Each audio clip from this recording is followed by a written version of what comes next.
I don't know what we are. Well, your favorite Chris Lord and your second favorite Kevin Kent. Who's their favorite Kevin Kent? I'll turn on this Instagram thing for the handful of people. Favorite Kevin Kent's the one that changes in the phone booth. Good Oh. glasses, changes in the phone booth, rips his clothes off. That guy. Oh well, that works. Yeah, That works. he's a good guy. Yeah. So this is Japanese Knife 101. We got Instagram going. There's a few people joining on Instagram, but if you come and check us out on YouTube, it looks a lot better and makes a hell of a lot more sense because there's another person in my headphones named Kevin, and he knows quite a bit about all the questions you want to ask. So you don't really want to talk to me. I'm just the one who figured out how to set up the computers. So. You're lovely, Chris. Who doesn't want to talk? I do okay, you know. But and by the way, during all of this Knifeware 101 stuff, I monitor all the questions on every format and make sure we get to them. Yep. If there's any questions. So now's a great time. Treat it like an Ask Me Anything. Yeah. In fact, ask Chris lots of cooking questions. I think he's got some silly cooking questions today. Yeah. Yeah. So Kevin and I have talked about this over the weekend. We're well aware that we never get to the thing that we're trying to talk about. So, but it's not a bad thing because we get distracted because you guys ask questions and we'd rather answer what's on your mind than go off on a tangent. We do go off on lots of tangents, kind of like what I'm doing right now. He goes off lots. Yeah, I don't know. Let's say I'm passionate. That's the word we'll use. I get passionate about things that I argue about. So, can you tell us how to dice an onion? Oh, before we even start, can you tell us how to dice an onion? Yeah. Because I watched a video where you diced an onion, and then I read some comments that you're an idiot. So I thought it would be to just find out. You know what? I'm just gonna say, like, without even getting into how you dice an onion, I'm willing to bet anything that I have diced more onions than the person who left the comment. Like I've diced more onions than there's Meki is on the other side of the room right now. He's a cook. He's a recent joinee of the Ottawa team, professional cook. I've diced more onions than him. And I've diced more onions than him plus Sean combined. Have you been keeping a running tab? I'm aware of all the onions getting diced within 100 kilometers of me. So you know every onion you've diced. Every onion I can count. Within 100. Within 100. If you guys have time, I'll start at onion number 1. Will you tell us about when? You mean tell us about what kind of onion it was, how you cut it, what day of the week, Spanish onion. It was? Yeah, it's a Spanish onion. Yeah. So grown in Spain? Is that what a Spanish grown onion in Spain? Means? No, they're just the big yellow ones. That's what you call them. You know. Uh-huh. And I did it wrong. I diced it wrong the first one, and I got yelled at a lot for it. So I can't even remember that guy's name. But if he's watching for some reason, I fucking got your number, bud. All right. So there. Can you smash a pumpkin with your head? That's a question Iceberg Mama's got. Can someone, or just maybe you can't, or other people can't? I think if I had I'd be willing to try again. I've tried that more than once in my life. Do you know, I've got a pumpkin here that took 3 of us to carry. Yes, I heard about this pumpkin. Oh, look at that. Dawn, here's 2 real questions, okay? So world famous Dawn Penny, who we should got an talk early about Dawn Penny again later today. We should talk about Dawn Penny. But he's saying thoughts on oiling blades. A good idea if some knives don't get used much or not much benefit. How much would the type of oil matter? Would the blade get sticky if you use a cooking oil, which I saw someone recommend? Don't use cooking oil. It gets sticky and gross. It gets sticky and gross. It'll build up on the blade. It gets pretty nasty. You'll want to we've got camellia. Oh, Kevin's got it right there. Yeah, camellia oil. It's a little bit thinner and it kind of penetrates the steel a little bit better. It's what, if you were like a oil in any kind of blades. Like I use it on razors, axes, all of that. It's all a-okay. It's the perfect job. It's like $15 for that bottle. And I bought a bottle like 5 years ago and I'm about halfway through. And most of my knives are carbon steel. Like you don't need much. You don't need much. Just put 6 drops on this Hanazuki. Okay. No, I put 5 drops.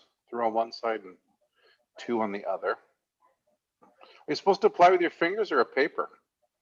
Well, I'd be careful either way. I don't think it really matters. I rub it on. Maybe there's instructions. I've never read it. I just rub it on and then I kind of gloss and then it off. Buff it out a bit. And there we go. Because I'm actually in the process today of grabbing a lot of my knives here. Yeah, you're doing the switcheroo today for real. Yeah, you're actually going to talk about it. Maybe. I have too many knives. Yeah. I own too many knives to have them all in the kitchen at once. So I've taken the ones down that I don't want in the kitchen anymore, and I'm trying to store some and then take some out of storage to put in the kitchen for, for fun and ha-has. So I thought I'd have the oil here and oil some because I can tell you what, I know there's a couple of knives in here that are rusty because I've had them stored poorly. They've actually rusted. We had a really humid year in Calgary, which we never do.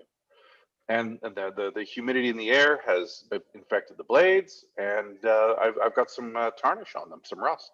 So I've taken it off a few of the blades, but it also means that anything carbon is getting a little touch of oil today before I store it again. Yeah. Because I don't want that to happen again.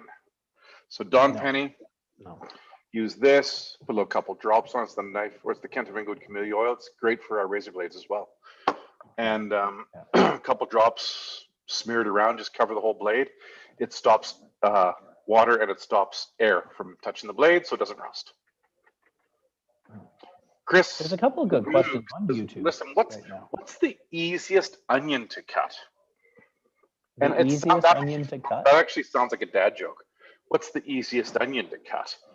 And then you would say something silly, but I don't know the answer. It's a green onion. You know what? Is onion to cut? Yeah, green onion, like there's not many options for how you might cut it.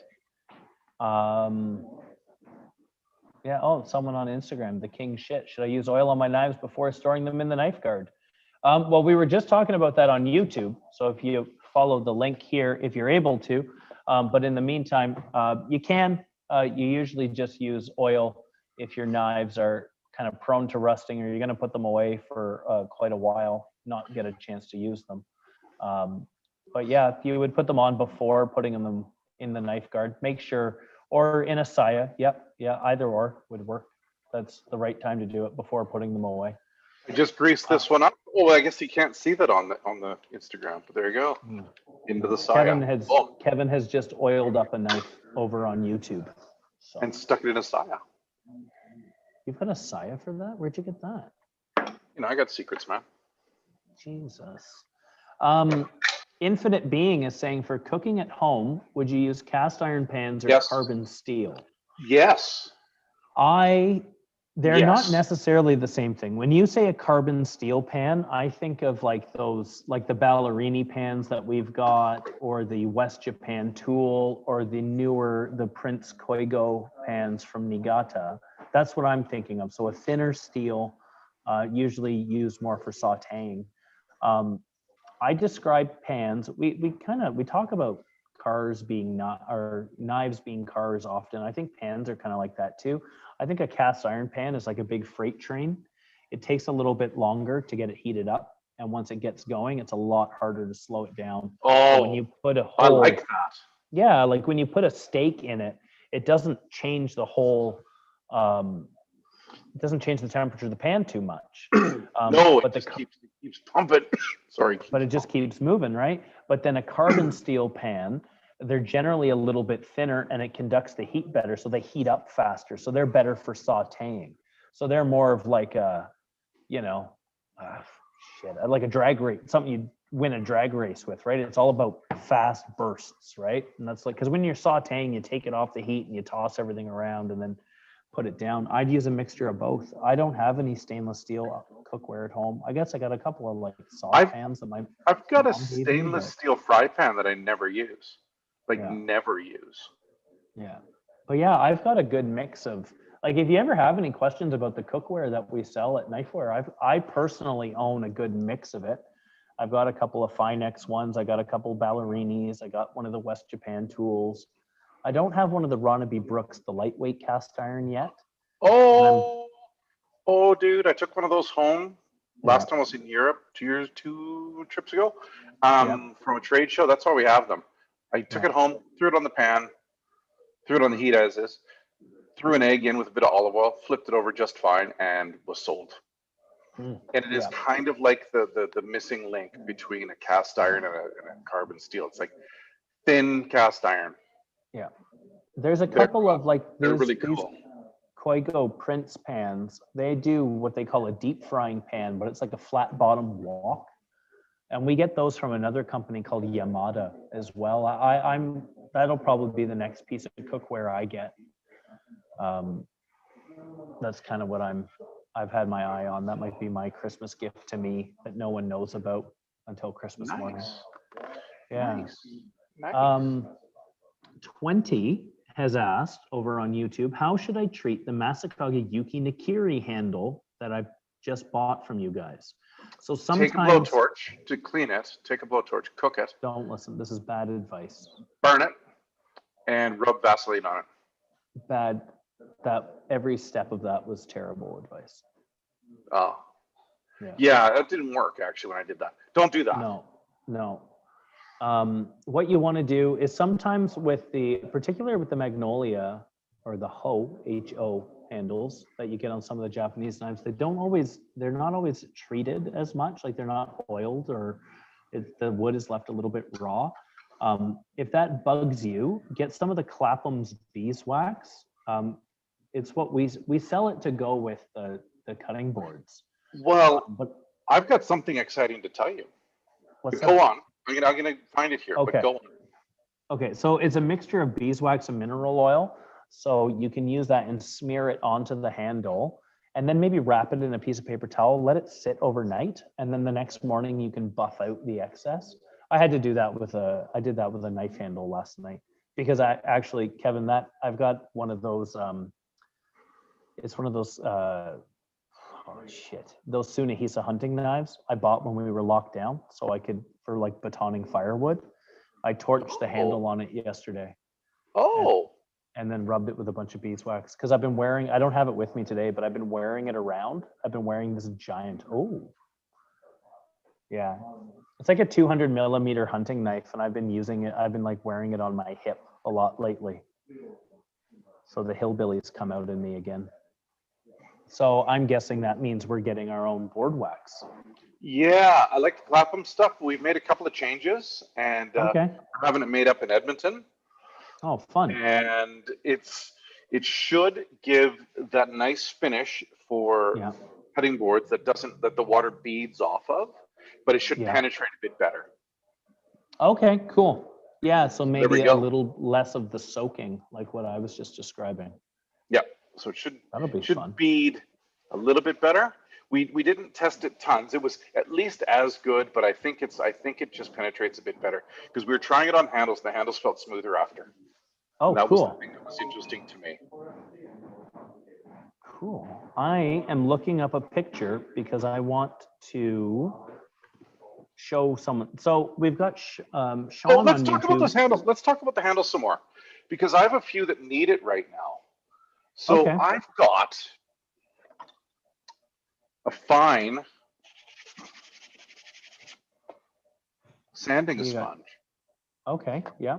Sometimes I give mine a little fine sanding sponge rub because this one was starting to feel a little bit rough. Yeah, a little bit rough. So I'm going to do that. And then I just realized that I don't have any board wax here because I used the sample. But what I'm going to do now is just rub the wax in there next time I have some here that goes. And that handle will be lovely. It'll be smooth and awesome. So there you go. And this, by the way, is a very special deba from Mike. Chris, you have any idea? Yeah. What do you think that's from? That's not going to help you because that says Ochomania. Yeah.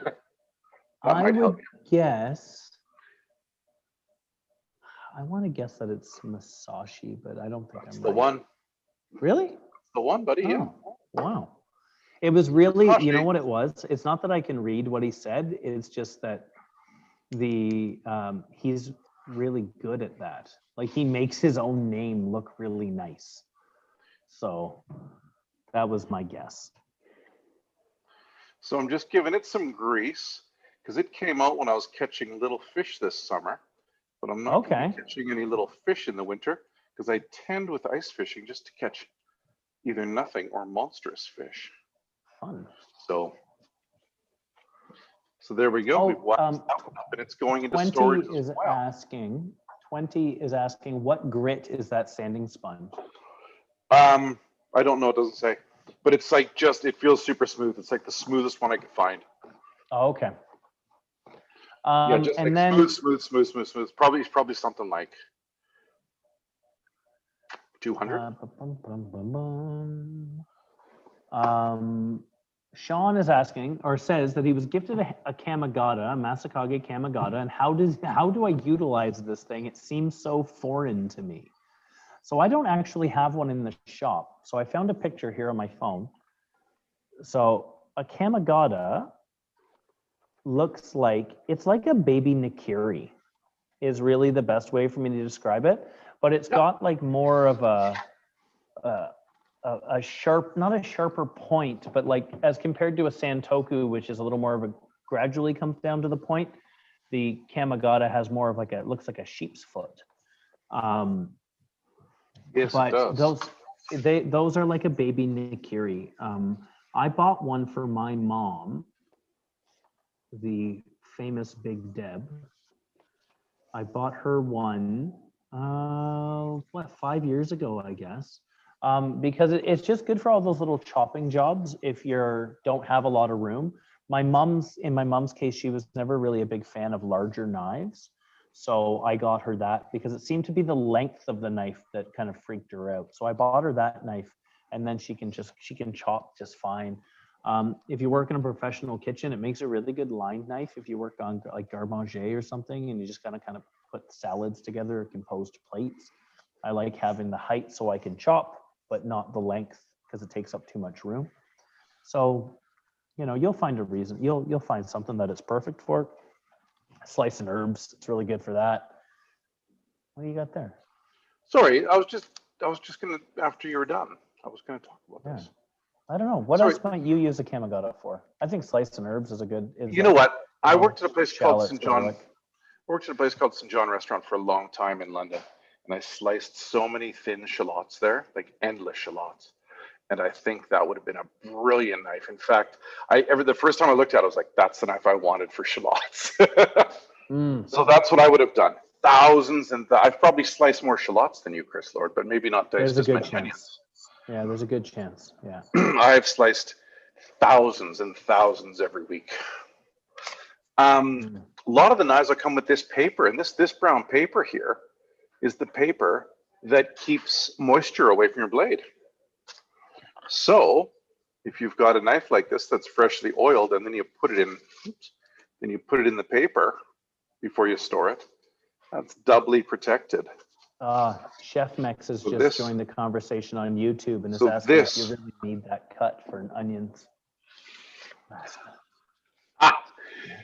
Maybe he could join you on YouTube. He could split the screen. He could show us how to cut an onion the right way. Yeah, maybe he could show me the right way. Oh, someone's trying to join. There you go. So the trick is when you're putting your knife away for storage, also put it in the wrong box. Apparently. I don't know. I don't think I've ever gotten rid of any boxes, but I don't know where all my boxes are. So there you go. They tend to disappear. So there you go. One knife is ready for storage now. I'm going to store that little guy. This one I stored, though, I think I'm going to keep this one out. I think that's going to go back in the kitchen. How are you guys? There's a question for you, Chris. How are you? I'll tell you how I am. Good. I got a shingles vaccination. You guys like vaccinations? I think they're great. Do you remember, Chris, when you got polio? Never got polio, no. Do you remember, what? Do you remember when you got smallpox? No, I didn't get smallpox either. Do you know why? because vaccination stopped these diseases. You probably didn't even get vaccinated for polio, did you? I don't think so. I've got a totally wicked big scar from my Yeah, polio see, I don't vaccination. have one of those. I remember like my folks have that scar on their arm. Yeah, I've got one. Yeah. I've got one. So there you go. Oh. So polio and whatnot, we used to have these things, but we had vaccines, and I stopped now. So I went and got my shingles vaccine because I had the chicken pox when I was a kid, and apparently I can get it again as an adult, but it's called shingles. And I know some friends that have got it, and they said it was the worst thing ever. Yeah. So it's a 2-part vaccine. So I got the first part, and I felt terrible. I felt like I had the flu for 4 days, and I just got the second one yesterday, and it's really knocked me on my butt again. Yeah, So you seem a little perkier than the last one, though. No, it's nothing like the last one was terrible. The last one was terrible. Yeah. I slept for 2 days. I slept for 20 hours, 2 days in a row. It was weird, man. Yeah. You know, when you get a vaccine too, they're like, "Oh, your arm's going to be sore and you might feel sick." And I always go, "Yeah. And nothing ever happens, right?" No, this one was terrible. My whole arm, like down to my fingers, was numb. Yeah, it was terrible. So when you get over 50, I guess, is when you get a shingles shot. So just don't turn 50. Don't get old. You'll be fine. Oh, Derek is saying that he can't wait for the second round himself. But yeah, he said he had really intense flu-like symptoms for 2 days. Well, here we got Kevin. We got a bunch of questions. We got real questions, don't we? Yeah. I saw one that said, "Kevin, has anybody retired recently?" Any blacksmiths, I guess that means. Well, Andresan and Kato Senior are both kind of in the throes of retiring. Saji told me he's retired, but he apparently, Nomura-san says he's in there every single day. So that's a strange retirement. I know Kaigura-san says he's retired, but then he goes and makes hunting knives again, and then I buy everything that he makes. So he's just teasing you. Yeah, he's got my number. He's like, "Oh, Kevin, I'm retired, but I made 9 more knives. Do you want them?" Yes. Yep. And then I say, "Oh, the price went up again." Excellent.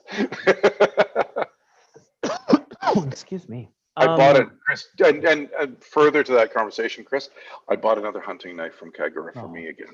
So that's 2 now I've got that I bought this year because he made knives twice this year. Well, that's what you have. Here, there's a couple easy ones here. I'm just going to tell Iceberg, those Nishiji Gyutos, those AS stuff, anything from Kato-san and AS you should like, they are awesome. You know, like the Koishi, the Masakage Koishi is made by Kato-san and is one of the best selling knives we have for a reason, you know, so I also really like those knives. Yeah. Any chance Masakage Yuki will get a restock, the 170 mil Bunka variant? We will have a bunch of Masakage stuff. Now, I can't speak to this one in particular. Kevin once described ordering knives. This was years ago. It was in Springhammer. You said this, Kevin. Oh, did you see this? Hey, I got a fun piece of reminiscing from Springhammer.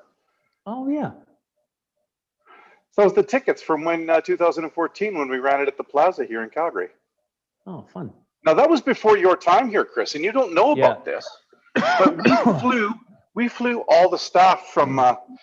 We took the bus. We put everybody on a bus from Calgary to Edmonton, and all the staff from Ottawa and Kelowna. We flew them into Edmonton.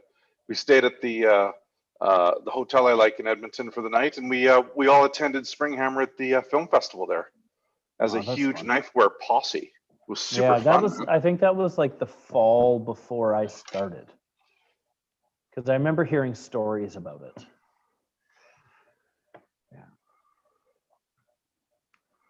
Just saying, garage sale's coming, and this is a strange little garage sale knife. It's a Fujiwara Denka no Hoto 150 petty with this really crazy antler that nobody bought for a whole garage sale and then another day. So I just nailed it one day, and I can't understand why nobody wanted it. They're fools. It's mine now. Yeah, well, I guess maybe I should give some details about garage sale. So garage sale is coming up. It's going to be on the it runs for a week, and it starts on November 16th. Now, normally you would all kind of come and flood the store, and we'd have stuff everywhere, and it would be crazy. But we don't really get to do it that way this year because of this pandemic thing that we've all been slugging through. We kind of got to limit the number of people who come into the shops. We're trying to keep everybody as safe as we can. So most things are going to be, most of it is online. So I see there's been a couple of questions so far about, would we recommend anything in particular? And we'll get to all that. But on the first day of garage sale, on the Monday, Kevin and someone else, I don't know if Mike and Nauto. Mike and Nauto. And we're also going to check. We're going to check into all the other stores, so you're going to be on there too. I'll be on there at some point, I hear. So what we're going to do is we're going to have a YouTube video like what we're doing tonight, where you'll be able to you can ask questions in the comments about particular knives. We get it. We kind of show it to you, but Kevin will have a ruler and he'll have a scale and all of that, so we can answer as detailed as possible. And we'll be able to do things like this, so you can examine the knife. Yeah. Fully, right? Yeah. And it seems a little strange, but it worked really well in the spring. There was a lot of really happy people. It worked for a lot of people. I have a few friends who that's how they purchase knives that way, and they were really happy to do so. And one thing I will mention though is give us a couple days to get them shipped out. Yeah, we aim for accuracy rather than speed at garage sale. Yeah. So it might actually take us 2 or 3 days to get it out the door, but we're doing that to make sure you get the right thing. Yeah. So, try to be patient with us. Vitally important, I think. We're the ones that they choose to speak on the behalf of everyone else. So, you can just imagine, we might need the extra time. So. Trevor is looking, his wife hates big knives, looking on garage sale at a small Santoku or a Petty. Is there one in particular you would recommend? Well, let me look real quick. Most the easiest question in the world. Yeah. Santokus generally are 165 to 170 millimeters in length. If you wanted something a little bit shorter, I'm looking through the garage sale Santokus right now. I know off the top of my head that we have a Ko Santoku from the Miyabi Ko line. That's not really part of the garage sale. But there was one that I saw here that I really like the look of. It's the Tsunehisa AUS 10 Damascus Santoku. It's $201. It looks beautiful. It's 165 millimeters. Might be a touch long. If you wanted something smaller, you could always look at a Ko Bunka. That would maybe be more similar to it's not as, they're taller than a Petty, generally speaking. I'm looking to see if there's any Ko, because usually, you could use too, which is a bit off the wall, but a Hanasuki might do a good job for her. Because they're a little bit taller at the heel, you can kind of pretend that it's a chef's knife. So. Yeah, a lot of people like the Kamigata for that too. Yeah, we were talking about the Kamigata earlier. Not everything is up on the website yet. So. No, it's all the problem with garage sales, it's all it's not usual products. So we don't have pictures of them. So and Mason has now set up, he's our designer and our photographer. And he's now set up a studio in his one room apartment. Yeah, that's why if you're looking at pictures, if you're looking at the inventory on the website, there is a store called Mason's Apartment. So, just so you know. Is there really? Yeah, you kind of it doesn't. That's where the inventory. That's where the inventory is. Yeah, it's so we don't accidentally sell it if or we at least know where it is if we do sell it, right? There was one thing here. Anthony on YouTube is saying, and I think this is, he's saying he's a little bit disappointed with the Mabaroshi that 210 he got because it's thick compared to a Takamura Kuro Gohan, and is asking if the Denkas are any thinner. And I think something to talk about with Fujiwara's knives is that they range. Handmade. They're very handmade. Like they're like he does his own forge welding. Like all the cladding is done in house. It's there can be a lot of variance from knife to knife. Now I have a Denka Nikiri, and it's as thick as some of the Mabaroshis. But the big difference between your Mabaroshi and that Takamura is that your Mabaroshi is white number 1 compared to VG10. So your Fujiwara is going to keep that edge for a lot longer. And it has a much greater potential of getting sharper. I kind of like that the Fujiwara 210s are got a little more heft in the hand. It's a bit of a personal preference maybe, but there's a difference. Like Takamura's knives are known for being super, super thin, and Fujiwara's knives are they're meant to be used a lot. So generally they can be they can have a little more meat to them, I guess. I don't know. Do you think that's fair to say, Kevin? I'm not. I think it's 100% fair, and I don't. Yeah, it's good to have some blades that are thicker and some blades that are thinner. Thinner ones are going to get sharper, right? But they're not as robust. They won't put up with as much kind of abuse or action before they start getting chipped or dinged. And most Mabaroshis I have felt are the right dimensions, so they're actually rugged enough so they don't chip like crazy. A lot of them, if they were thinner, man, they'd be funny. So I say, revel in the excitement that these are handmade products. If what's his name? If he's looking for, like, when he wants to buy a knife and he's like, I want this knife to be as thin as possible, shoot us a note and we'll choose the thinnest one we have in inventory out, right? Yeah. So if you've got very specifics, if you've got specifics like that, let us know, right? And that's also another great thing about the garage sale online experience we're having this year is that on the first day, for the whole day, Mike and I are going to be live on YouTube right here, and you can ask those kind of questions and we can fine tune it. And I know there's a couple of guys that join us often on this Tuesday that have bought knives from us last time, and I was weighing them and measuring them for them because they wanted to know. I think exactly we did some of that for Derek. Yeah, we've done that for Derek. But we're happy to do it. Like that's not. We're happy to do it. Absolutely.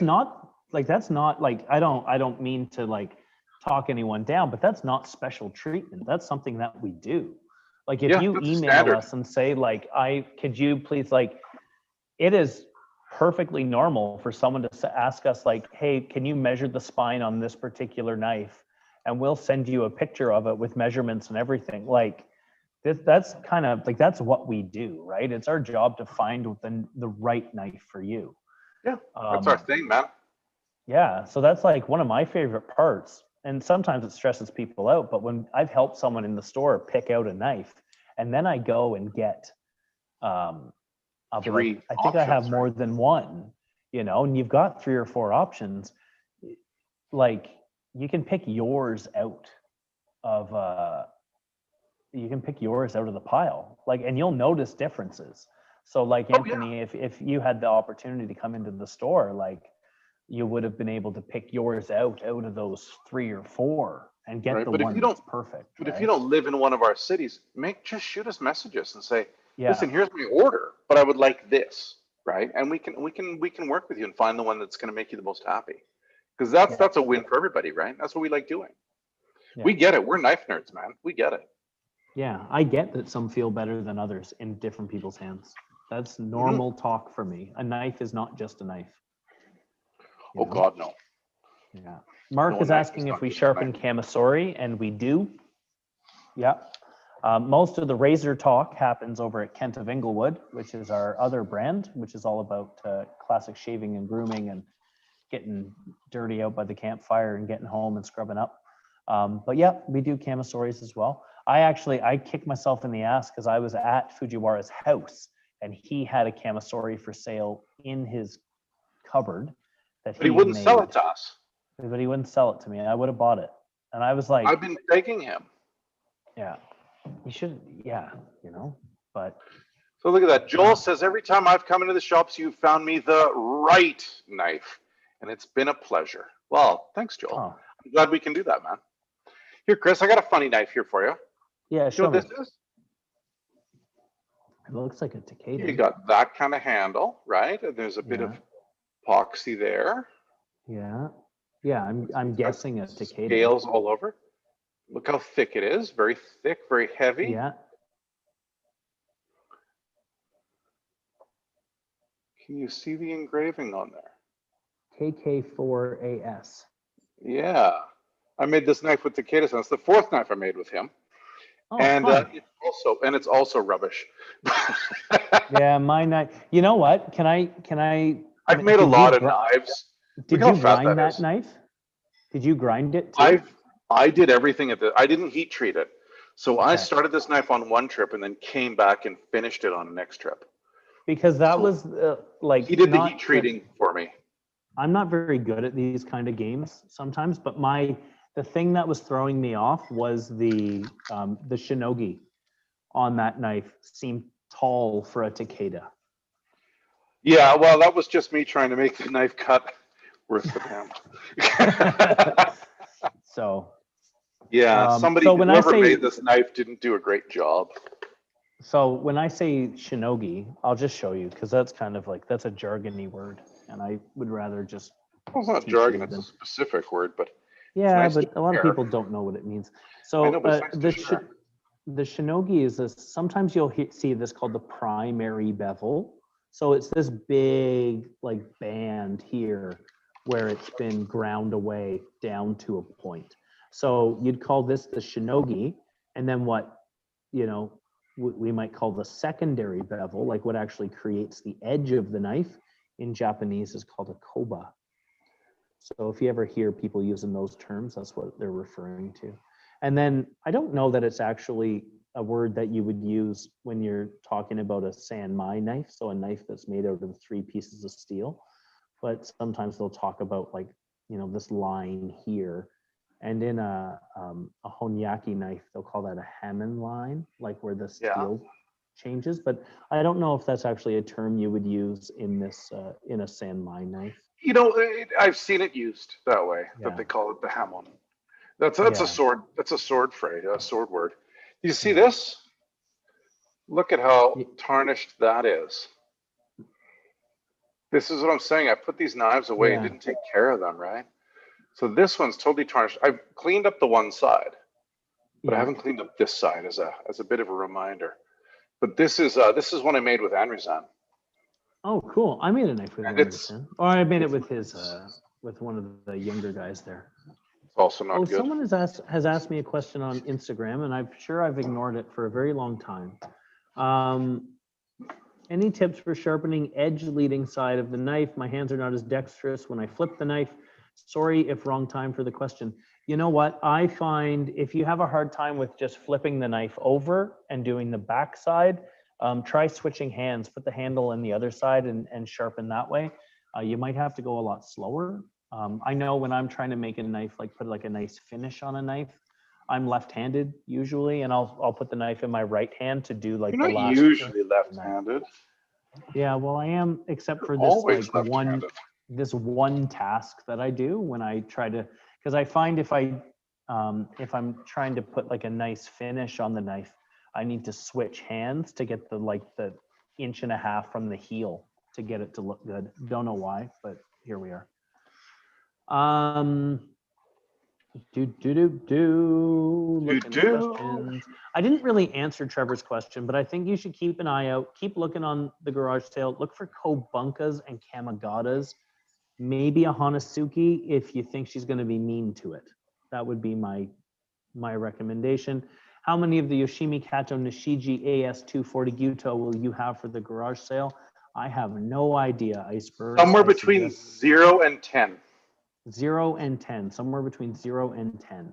So the way garage sale works is it's first come, first serve. So if you know that there's something that you want, have it ready to go at 10 a.m. Eastern time. So I don't know where you're located, Iceberg, but 10 a.m. in Ottawa, get ready to hit pay. because it's not the first person to have it in their cart, it's the first person to buy it. So a good garage sale tactic that I've noticed over the last year is to make more than one transaction. Yeah.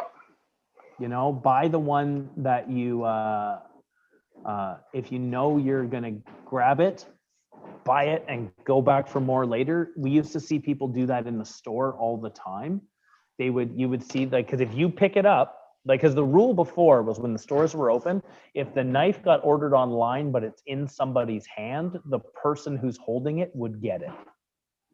Yeah. So, and then I wasn't going to, like, you know, I'm not trying to ruin anyone's day, but I would go over to that person and I would say, the second you put that knife down, someone else has bought it. So if you want it, keep carrying it. Oh, dude, listen, I just did a search.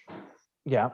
On knife for garage sale for 240 Gyutos, and there is a custom handle Hadayuki Shiso 240. Oh. With a handle that is, I know what it is. It's stabilized wood, but it's got a blonde collar and a blonde butt, and it's like a reddish, really funky wood grain handle. It's beautiful. I'm looking man. on the same page now. It's Did beauty. you? Oh, I see the It's one. I see the beauty. one. That's a nice handle. Yeah. So yeah, Naoto went and bought a bunch of handles again, and then thumped them on different knives. Well, yeah, which is great. Like there's a 240 AS Moritaka. Yeah, I saw that one right beside it. Oh my God! Did you see it? Have you seen this? Yeah, that handle's I saw beautiful. One, there was it's green one, and purple and gray and shiny and. Why don't I'm gonna try something. I might screw this up completely. Are you gonna share a screen? I'm gonna share the screen. One participant. Okay, share screen. All right, desktop. This is my work computer. So Melissa Clark is saying for the garage sale, can we ship to other provinces, Chris? Oh, definitely. We can even ship to other. We can even ship to other countries. We do knives around the world.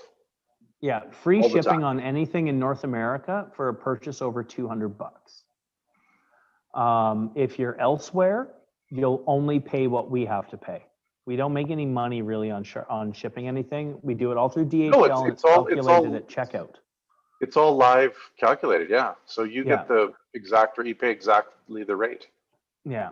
So I don't know if anyone can actually see. I can, yeah, I'm looking at. Yeah. So this is the Haruyuki that Kevin is talking. Yeah, Instagram can't, but you know, this amazing sign that has been around for months at this point tells everyone to go to YouTube because it's way better. But yeah, look at that handle. That's nuts. Look at the way that it's kind of beveled too on the ends. See, I like stuff like that. Like I like weird little. Oh, dude, it is like so nice. And you can see the little scallops right where on the butt of the handle. You can see those little scallops. That's great. I saw there was a Kumo or something a little higher up. Oh no, it was a Takeda. Takeda had a handle that really jumped out at me. Where is it? Oh, look at this blue one. Oh, fuck off. And there we go. We don't get our family-friendly rating anymore. We already lost it. Look at that handle, though. See, I really like these Fujimoto hammer tones. Like, I think they're amazing anyways. Oh, dude, they're great knives. And they're mostly wow, look at that handle. It's nuts. Oh, see, now it's just me, like, being all, like, I'm going to frantically just look at knives here, and you guys got to follow along. Hopefully you're looking at comments, Kevin, because I'm not. I'm looking at, well, I'm actually polishing knives. See? This is another Moritaka. You know, it was just a matter of time until we screwed up again. So it's okay. No, back on course here, Chris. Back on course. You have to get your. I don't know how to stop sharing. Bananas together here. Culinary question: thin chili or thick chili, like tomato slices? Depends what you're doing. Sometimes I smash them in a. Yeah. That's the Voog. You know what? Sometimes I smash them in a mortar pestle. No one really likes, like, I don't make like my chili is not phenomenal. When I make chili, it's like a kitchen sink kind of situation. You know, I don't know that I'm the right guy to ask. I do like thinner ones. I like to eat chili on rice. Like I'll have steamed So rice. English. You are so English. Is that an English thing? I don't Oh, know. the English love that. Well, here's a weird question from Don Penny.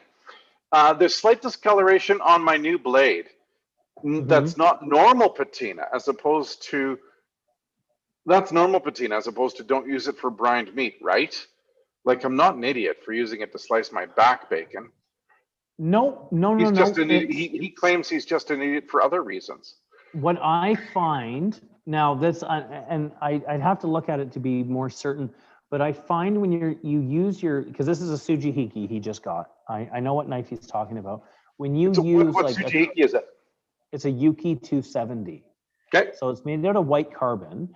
And when you use that particular knife to like that steel to cut a lot of meat, I find the patina it takes looks more like kind of like oil, like gas in a puddle. Like it's like a little more rainbowy than it is dark gray. So it might freak you out a little bit, but it's normal. Like and if you're really unsure, then just shoot a picture of it to me, Don, and I'll get a closer look at it. But no, it's the patina that comes from like my Moritaka that I use. Like I have a 360 Moritaka Suji that's only ever been used on meat. It takes a different type of patina because like I don't know if it's like the varying acidity in the animals or if it's like a fat thing, but it takes a different kind of more like there's like a lot more color in the patina. Maybe I'm crazy. I don't know. I've had a lot of coffee today. So You know what? yesterday I had so much Knives coffee. I was change like, their patina depending on what's used on them. I know if you yeah, take a white carbon steel and just mostly cut onions, yeah, it ends up looking very blue. For yeah. Is example, that a Kagura in your hand there? Is this that is a a Kegra. 240? Listen, I Yeah. don't see me anymore on the Zoom meeting, so somehow the Zoom meeting for me is gone ever since you stopped sharing. But as long as you Oh, can still see me and hear me, maybe they I can can on still see Instagram and you. stuff too. So that's Yeah. my Kagura, but I'm putting it away. I see you on YouTube, Kevin, so we're okay. That's good. Yeah. It's good. I like being there. Okay, so James is asking, just to go back to kind of garage sale protocol, for garage sale items, will the add to cart button show up at 8 a.m. Mountain Standard Time on the 16th? That is the plan, my friend. That's That's how the it plan. works. And if it all goes wrong, we'll So, all just say terrible things about Ellie. yeah. Oh, Iceberg says it's the blood that puts on that oily patina. Cool. Oh yeah? All right. Yeah. Melissa, we talked about shipping. Melissa also asked about looking for someone in the Nova Scotia area to sharpen your knives. Any recommendations? I've never had anybody. Go ahead, Kev. I was going to say there's Adam Sweet out in PEI. He's got a Yeah, shop called Cook's Edge Cook's in Edge. Charlottetown. Yeah, and I've known Adam for years. He does a really great job. There's a guy named Pete Nolan. I think you just have to Google Pete Nolan, Nova Scotia. He sharpens knives Yeah. too. Okay. So Oh, he did a couple knives for you. Yeah. he did, yeah. I was gonna say you could always mail it to me. We'll do it here. Well, that's if the you other have a thing too, hard is we time. do a lot of mail-in sharpening. Yeah. But then you know who else is occasionally sharpening knives is our bud Eric Daigle. So my old assistant manager in Ottawa, he runs a record store in Moncton, but he can be convinced to sharpen your knives. You just have to tell him that I said he would do it, and then he'll probably do it for you. He called me last year, was asking for some advice on sharpening. I think he was trying to get something going at the farmer's market or whatnot, but he's good at it. So he worked with us for about 3 years. Yeah. Damon is asking, what's your recommendation for a workhorse onion and mushroom chopper? Pure utility, looks aren't a factor. Haruyuki Yokuma. Here, I've got one nearby. I'm going to show you a Santoku because I don't have anything any bigger. But this is SRS 15. Soon as the 240s of those get back in again, I'm getting one. Yeah. Yeah, this is what you want. I've pre-ordered that. Yeah, it's among the sharpest knives in the store. Really great edge retention. Not particularly delicate. I haven't had to fix many chips in them over the years. But yeah, super easy to care for. They look I like a used the nice. same. Listen, that's the knife that turned me on to Japanese knives. I bought the Santoku in that in 1999, and now we're here. So, and I used that through restaurants in Europe and Canada, and it was Damon awesome. does say cheaper is better. Laugh out loud. Tojiro Well, DP. Tojiro DP, or um, that one you had up there, the Shiso or the Hariyuki Shiso or the Hariyuki, the other one that I'm trying to say. You mean like what's the steel? No, I was thinking, sorry, the Fujimoto Hammertone. No, the hammer tone. Yeah, the hammer tone's a great one. Fujimoto Hammertone is what I'm thinking. Yeah, because for a 210, I think they're like 279. Like it's not crazy. No. You know? So, Annabelle is saying from Kato-san, which 2 to 3 knives are the best for you and why? Well, do you mean like shapes or do you mean like? Here you go. I've got it. I've got it. Okay. The Koishi 150, the 240 or 210 Damascus SG2, because I got the 240 and I got the Koishi 150 petty, and any slicer, or yeah, I would say a slicer. I like the shape of his slicers a lot. You know what knife it is I really like? I like that they're taller, and that's great. I really like that black Damascus Western handled Nikiri. They've got the red and the black handle with the dark like nickel Damascus. Yeah, because it's like a Masakage Nikiri. It's tall, like a Masakage Nikiri, but it's with a Western handle. Like, and the only other option for that is a 0.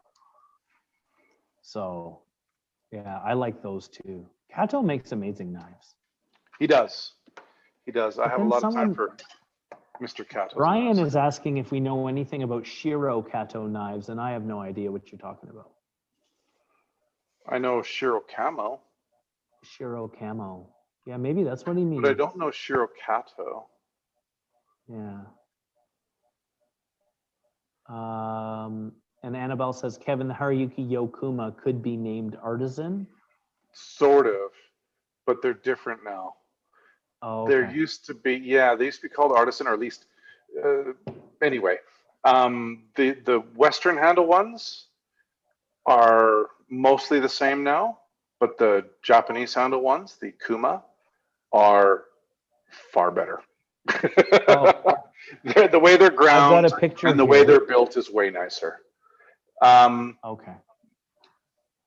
Don has sent me a picture of the patina of his knife, and that's like, yeah, it's oily. Like you're A-okay, Don. That looks like how we want it to look. Oh, good. I'm sharing that with everyone. So no, that's perfect. You're right on the money, bud. So, see, look at that, eh? On the spot. On the spot advice. That's what Tuesdays are all about. How about this?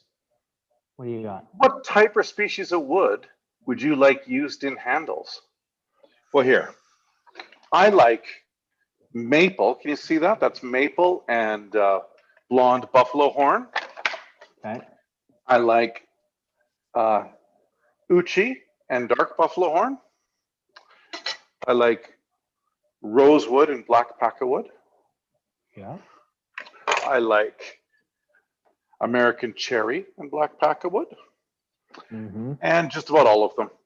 There's the only handle I don't like is this one here, or versions of it, where it's a cheap Japanese cherry and plastic collar. I don't like those at all. But the rest I'm quite fond of. I just, as long as it looks good and feels good, we like it and we buy it. So I guess part of that answer is we don't buy ones we don't like. Yeah. My favorite handles these days are the cherry with red paca collars. I think those are brilliant. Yeah. I like that weird, crazy one that Masashi does. Like Masashi does that like kind of semi-octagon and then round on the bottom. Yeah, I That's like right. He's that. got It a weird one, doesn't he? fits well in my hand. I enjoy it. We've had Franco daylight Allo savings says, here, and it gets dark partway through our show now.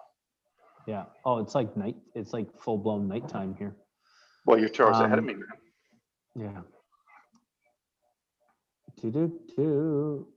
Oh, Annabelle says that was her first, or I don't know, their first Japanese knife in London. That's a similar story to yours, Kevin. Oh, there we go. Yeah. There we go. Likely bought from the same place. Likely bought for far too much money. Pat is asking us over on Facebook. I have blue number 2 and AS, as well as R2 steels. Is it a step back with white number 2? And a lot of the time we simplify steels by ranking them, right? Yes. But that's not actually how it goes. Because for instance, Fujiwara, his white number 1 in the Mabaroshis outperforms some people's super blue carbon. Oh, absolutely. So it really depends on who made the knife, right? Like Kevin often likes to use the anecdote of making bread, right? Like each of us, like, you know, if there's 20 people watching, we could all take, you know, flour, water, yeast, and salt, and we would all make very different loaves of bread, right? Based on our abilities, our experience, the conditions in which we're working, right? There's a lot that plays into it. So depends on who it is, right? Kind of maybe to like white number 2 is a breeze to sharpen. It's a lot of fun to sharpen. So that's like, you know, a little tick in the pro column. You could argue it's a little more reactive than the blue carbons. But I think like the difference between like blue number 2 and white number 2 is so close that it really just comes down to who made it. It's one of those things where we try to simplify it to make it easy to understand, but there's more to it than that. I don't know. I hope I didn't make it harder. I have the tendency to do. You know what? If there was an easy answer, this would be a very quick show. We'd say, this is the That's knife true. to buy. See you later. Yeah. Well, you know what? My first job in a kitchen, I remember I showed up to work and the owner of the restaurant had already been there for a little bit. And he was sitting in the office looking at what sold over the weekend. And I asked him about it. And he was making changes to the menu. Like, oh, I wish we had sold more, like a couple of items that they would have made more money on or whatnot. What can I do because the menu changed all the time at this place. And he's like, well, what can I do to like kind of sell a few more of this one versus that one? And then I just made a comment about like, oh, it's interesting that you look at it that way. And he told me, he's like, Chris, if I knew what everyone was going to buy, I would be a millionaire. Nothing would go in the garbage. So, you know, if you were able to say that, then, you know. That is the proper response, isn't it? Yeah. How about this? Frankie Allo, good old Frankie in Edmonton, says box elder is his favorite wood for a handle. A lot of that is stabilized burl when you see box elder, also known as Manitoba maple. Oh, Which, really? Chris, you remember those trees in my backyard that have the seeds that go? Oh yeah. I got a lot of burled Manitoba maple. I got 5 of them in my backyard. So one day I'm going to cut those down. I'm going to make handles for you, Frankie. I'm going to make thousands of handles. You have to buy them. And Frankie, you have to buy them all. Yeah, you can put one on every one of your knives. Yeah. But you better get Adam to do it because I'm not doing it. I'll put it on crooked. I rush it too much these days. Oh, there's lots to do. So, you know what? I wanted to tell, the last couple of weeks we were talking about, we had, I don't know what the right word is. I'm going to call it an event, a sharpening event in the stores, right across the board where for all of last week, going from Monday to Sunday, so it was like October 26th to the 1st of November, we did 100% of our sharpening proceeds went to our local food banks. Oh, this was huge. Yeah, yeah. So in 1 week between all of our stores and a bit online, like people mailing in sharpening, have you seen the number, Kevin, or is this new to you? I have seen them, but I don't remember them. They were substantial. They were Yeah. substantial So numbers for a week of right sharpening. across the board, we raised $15,884.23 for our local food banks. Sorry, how So much? that's How much? $15,884 At 4 stores. at 4 stores. Wow. Yeah. So we So raised that was 15. We've raised over 15 grand for food banks from just sharpening knives in a week. for 1 week. Yeah. High fives, man. Yeah. High five. That's the I COVID high sharpened five. I sharpened at least half of those myself. You did So, not. You did yeah, not. I did. You lied. I sharpened a put a bunch video. one day. I sharpened a Yeah. bunch one day. I'm sure Kasumi checked them and resharpened them after. Damon says, do you have any handles made from trees struck by lightning and blessed by a shaman? I've got just the Yes. thing for you. Yes, we Damon. do. We have a new line coming with just those kind of knives. Yeah. We have a new line coming from Fujimoto. We've been working with Fujimoto now for a while, and they're making a new line that's going to be Shirogami 2, Kurochi, a little bit rough finish, with burnt white oak handles. Yeah, They're I'm pretty super stoked on cool. that. They're really cool looking. The handle's burnt about halfway up, so it's kind of like white at this end, or sorry, Yeah. white here, but then it's like dark black, and then the char kind of fades into. Yeah, no, that's And badass. I can't wait to see those. They're cool. Are we going to see any of those in garage sale, or we still waiting? Dude, I've been talking with these guys. So the first line of knives with Fujimoto that we got in that we liked were took 2 years talking about. The last one it took a year and a half to talk about. These ones might be in the spring, so it'll be about a year. Okay. But I think like he was saying that probably in the spring they should be there, and they're going to be really cool. I'm excited. It's a small range too. It's a 135 Petty, Nakiri, Santoku, 210 Gyuto, and a 240 Sujiki. Okay.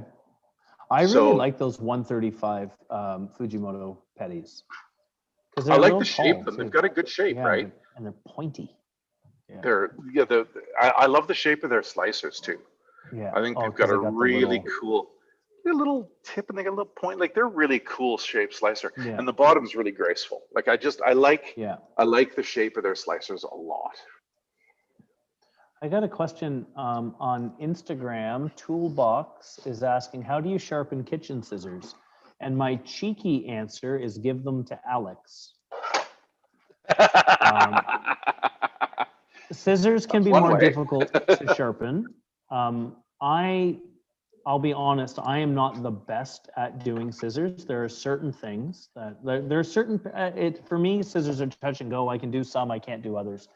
But what you want to look for is it helps a lot if they come apart. And then when you're sharpening it, you got to match the bevel on the cutting edge. Like it's usually like you'll have like the blade, and there'll be where it's ground off. You've got to match that almost, like it's got to be exact, or it's not going to work right. And you spend more time on that and less time on the back. It's not really something I can explain in a couple of minutes. And to be honest, I'm not the absolute best at it. But if, I don't know, is Naoto good with scissors, Kevin? Sharpen them on the front bevel and just take the burr off on the back bevel.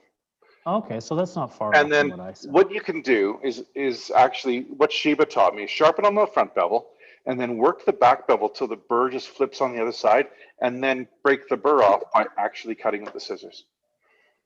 And that's from Shibata-san from Kotetsu. So I'm gonna go with him because he knows something about something.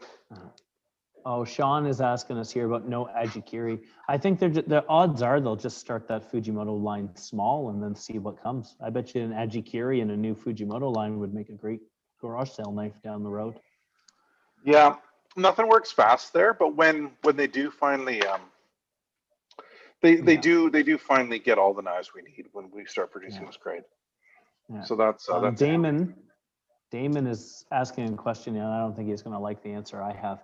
Roughly how much would it cost to turn a 240 Nishiji Gyuto into a full mirror polish if I send it in? we're not doing it. Yeah, that was my answer too. Yeah. That's not a thing we do. Yeah. Sorry, You know man. what? I can write down what you'd need on a piece of paper and sell it to you, but that's there's a lot of time going into that and a lot of equipment too. Yeah, like I'd have to go and buy different buffing wheels and stuff. Yeah. And if I'm going to do it, you're going to have to pay for at least probably 4 to 6 hours of my time, which would be. I charge a lot for mirror polishing because I don't like doing it, and it won't be perfect. Yeah, sorry guys. Dr. Do what you're good at. Is looking for a stainless steel petty taller. Oh, Doctor, I've heard that Don Penny is Canada's answer to Chuck Norris. This is true. All right. I don't know who you are, but I like you. Don Penny. Well, do you guys know where Don Penny learned to sharpen knives first? He was in the Navy. He was in the French Merchant Navy. Yeah, and he was stationed on the Mediterranean, mostly in North Africa. And that's where he first learned to sharpen knives. He was also in the naval paratrooping crew of theirs. Yeah, so that's unknown, and he obviously learned to cook in the Navy there too. You should see him peel potatoes with a razor. It's amazing. Yeah, it's like a Bic, not a razor blade. No, like a Bic Army issued Bic razor. Yeah. Yeah, the dual track. That's what my dad used. He was in the Navy. Well, we didn't answer that question. You're looking for a stainless steel taller petty. Get a Kumo Kobanka. Oh yeah. Kumo Kobanka. Kumo Kobanka. Done. You know what? Look, keep an eye on the garage sale because I bet you if you're fast enough. Now I'm saying this is like I'm not 100% sure, but if there's an SG2 Kobunka from Kato-san, that's exactly what you want and would be closer to that Yokuma, at least in performance. You know, but the Kumos are super, super thin and they're way sharper than they should be. Yeah. Kobunka might be the answer for you. I agree with Kevin. Someone is asking over on Instagram, between Masamoto KS and Fujiwara Mabaroshi, which one prone to rust more? I have no idea, but the Mabaroshis are pretty awesome. I don't have a Masamoto knife. I think I sharpened one the other day and it seemed like it had a pretty decent patina on it. You know what, neither should rust if you're taking care of them. I don't know what the Masamotos are made out of. Do you know, Kevin? This is an Instagram question. Masamoto KS, do you know that one? Oh, I can't hear you. Did my things die or you got mute? Oh, I hear noises now coming from your head. Yeah, I had earphone issues. See, I had that earlier too. Do you know this Masamoto KS? Do you know that line? I guess I could look it up. Sorry, I don't know them. We don't. Yeah, I'm gonna look it up. Yeah, I'll look it up real quick. And we could. They've never really grabbed me, right? As you know, it's to me, and I don't. It's Shirogami number 2. You know what? They're both going to take the same amount of maintenance. I wouldn't let that. If this KS series is Shirogami number 2, Fujiwara Mabaroshi is Shirogami number 1. They're going to be so similar. If rusting is your concern, they'll be very similar, but I guarantee the Fujiwara is sharper. Yeah, Masamoto just seems like one of those ones that we can get. Oh, Derek's having risotto for dinner. That's nice. Yeah, I suppose we get Masamoto one day. I've just never bothered. They've never really grabbed me. I was like, ha, I want those.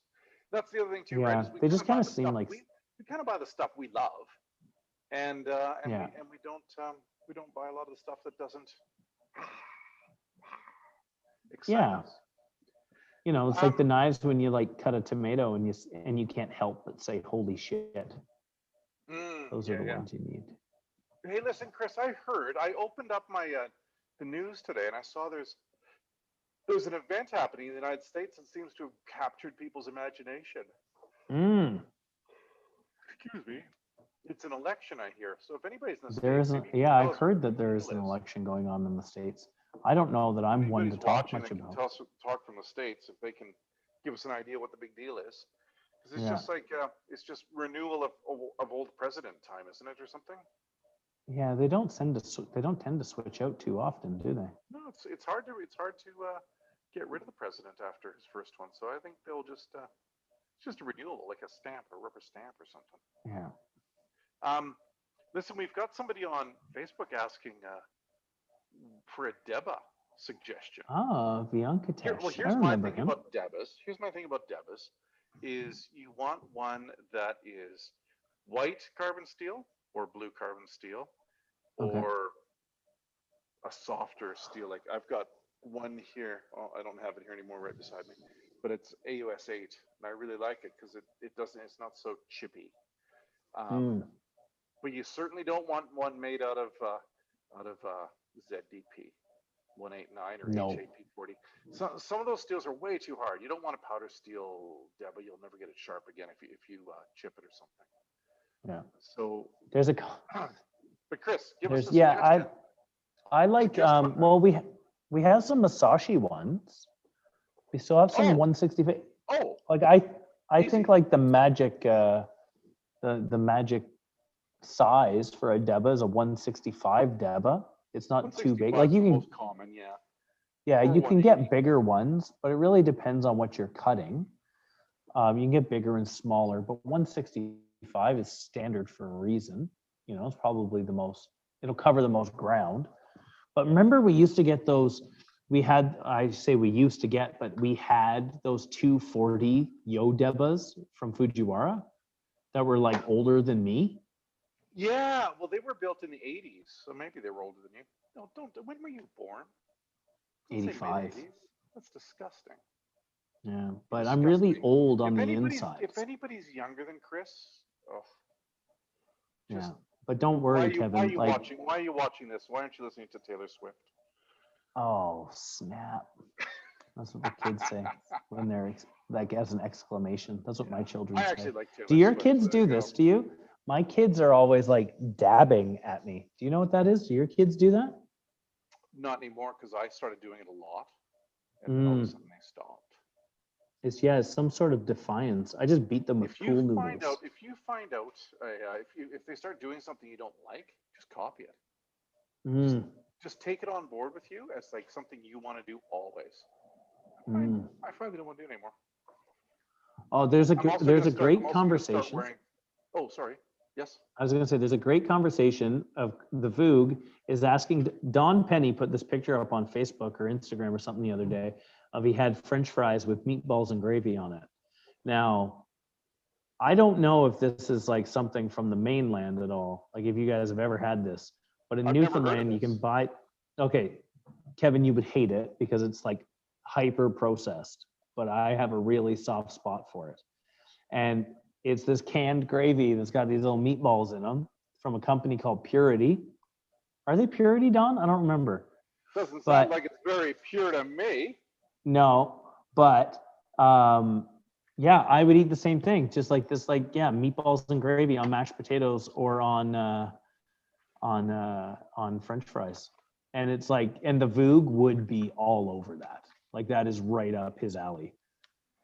So Fraser Farms, that's the brand. Gross, man. You know what?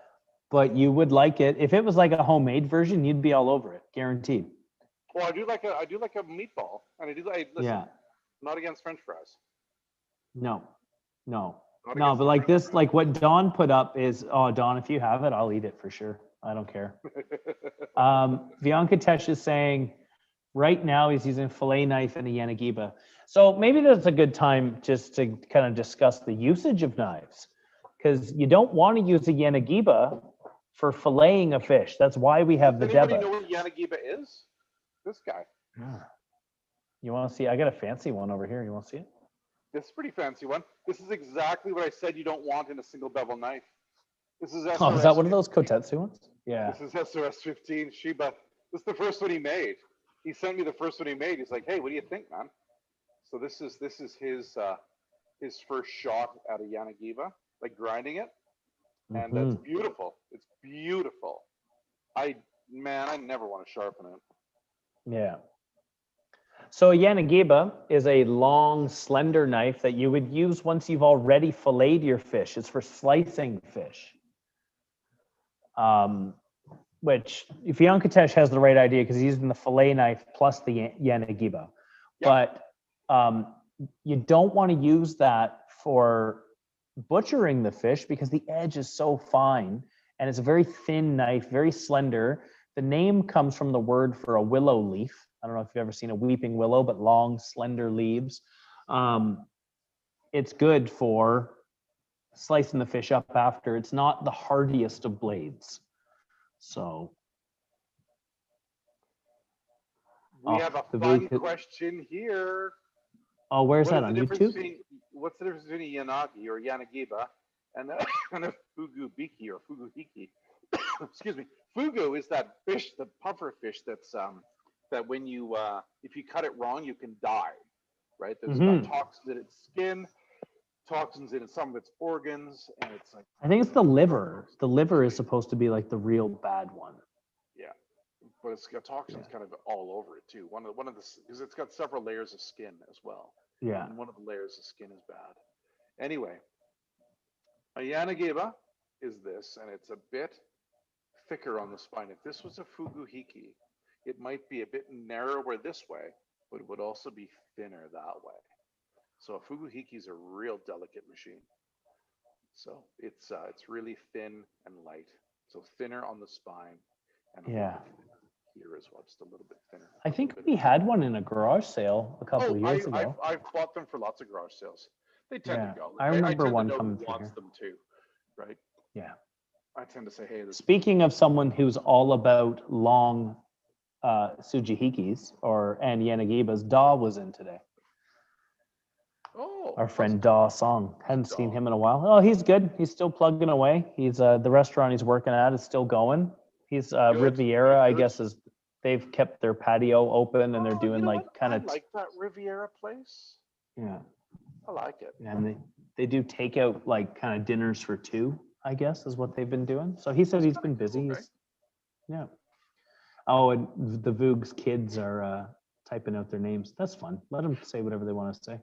Your kids often have good cooking questions. So, if they have any they want to ask Chris, please invite them too.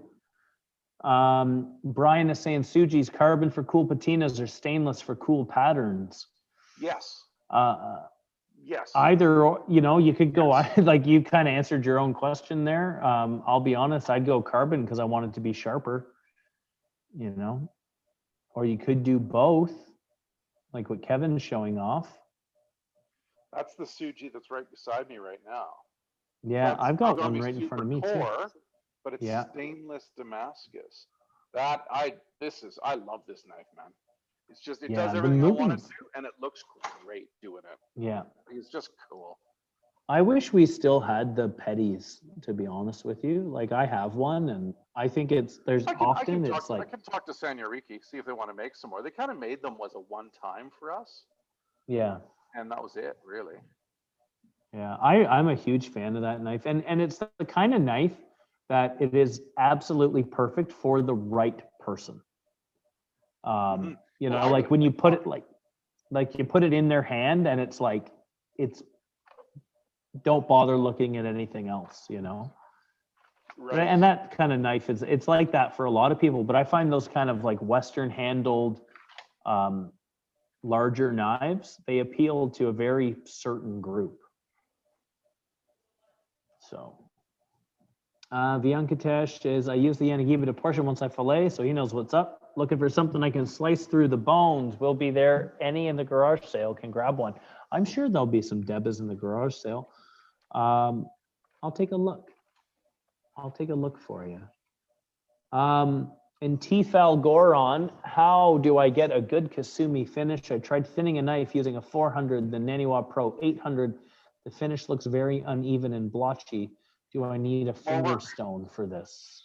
Yes and yes and yes. Okay, here's how to get a really good Hankasumi finish. Get the Knifeware 1000 grit stone. The nano ones are too Yeah. hard. That you're talking about. You want a stone that's a bit softer, so it's got a bit of flex. And I know it's a stone, and it doesn't sound like it should flex, but they do. They get a little Yeah. they get a little mushy. Use the Knifeware 1000 and work it. If you find there's still high and low spots, you're going to get an uneven finish. Naoto, I think this week is cutting up a bunch of finger stones for us right now. So those finger stones should do it. But yeah, the Nanoa Pro 400, 800 are not the knife, not the stone to do it. That's why those are too hard. That's why you're not getting a good Kasumi finish. You need something softer. Get the Knifeware 1000.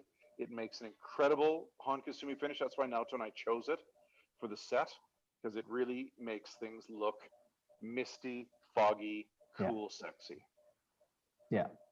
No, it's a really great stone. I did a lot of sharpening today, and there was a lot of knives I had to thin out, and that was a big part of it. So, all right. One thing that I recommend too, and this is something that Naoto taught me recently, because I asked Naoto. Naoto's got his own sharpening page. It's like Naoto KW on Instagram. And I noticed that, like, because I could always get a really nice finish on one side of the knife. I could make one side of the knife look perfect, like without fail. The other side of the knife, I always had a hard time with the uneven and blotchiness. And Naoto is the one, I mentioned this earlier, but Naoto is the one who suggested that I change hands. So if I was sharpening, I'm going to pretend that my cell phone is the stone. And I'll just, so that's the stone. Now I'm left-handed, so I would normally sharpen like this. So I can make, anyway. I know, I can make this side of the knife look perfect all the time.